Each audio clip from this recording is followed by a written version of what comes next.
Ahlan wa sahlan. Right now we're going to talk about the dual form in Arabic as it pertains to nouns especially. And the dual in Arabic we call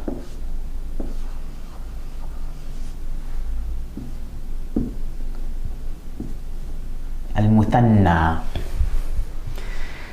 Now in Arabic we have a special form for when we're referring to exactly two of something. 2 years, 2 chairs, 2 anything. In formal Arabic, in MSA, in Fusha, we actually have dual endings that can occur on nouns, on adjectives, on verbs, on pronouns. But right now we're going to focus just on nouns because that is the place where we encounter the dual form the vast majority of the time in colloquial speech, in Egyptian Levantine dialect, for example.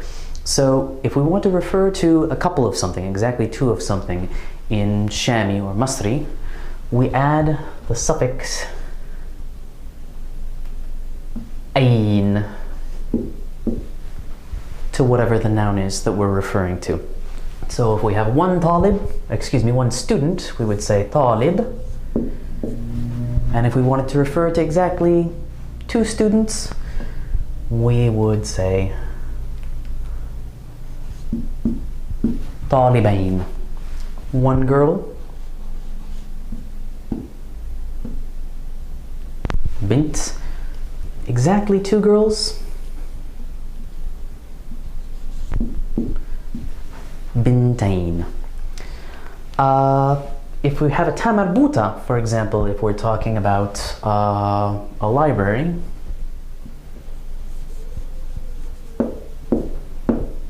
maktaba, something that is feminine with a ta marbuta, then just like with our possessive suffixes, that ta marbuta is going to metamorphose into a ta. So maktaba wahida, maktabatain, right? And we're going to hear the sound of that ta as we talk. So a couple of example sentences. If I want to say I read 2 books, exactly 2 books in the library, I would say قرأت or قرأت كتابين في المكتبة. Or if we want to say she teaches at 2 universities, 2 colleges, we could say تدرس في جامعة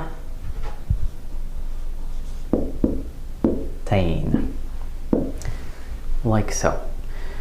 Again, this is the colloquial form that we're most likely to hear in Levantine or Egyptian dialect.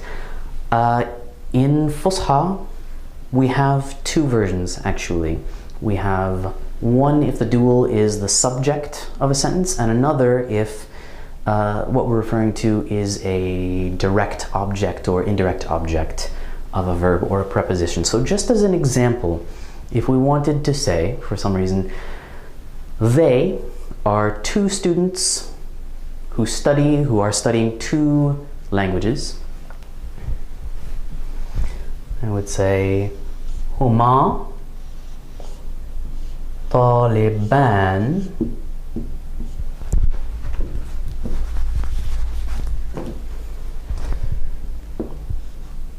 يدرسان لغتين.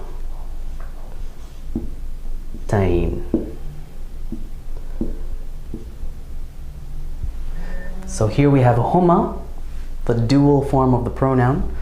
Taliban, notice that because this is the subject, we have the alif nun suffix for the dual. Yadrusan, a special conjugation for the dual verb. And lughatain, and so we have that ya nun to indicate that those 2 languages are the object. You are going to learn how to control these forms as you develop your ability to write formal Arabic, as you progress in your career as a learner and speaker of Arabic. And there are other resources out there, if you're interested, that can teach you how to control the dual informal Arabic. For now, what I want you to take away is that these forms are out there, so if you encounter them in a text, for example, or as you're watching the news, perhaps the Arabic news on TV, these forms are out there and they just indicate that we're talking about exactly two of something.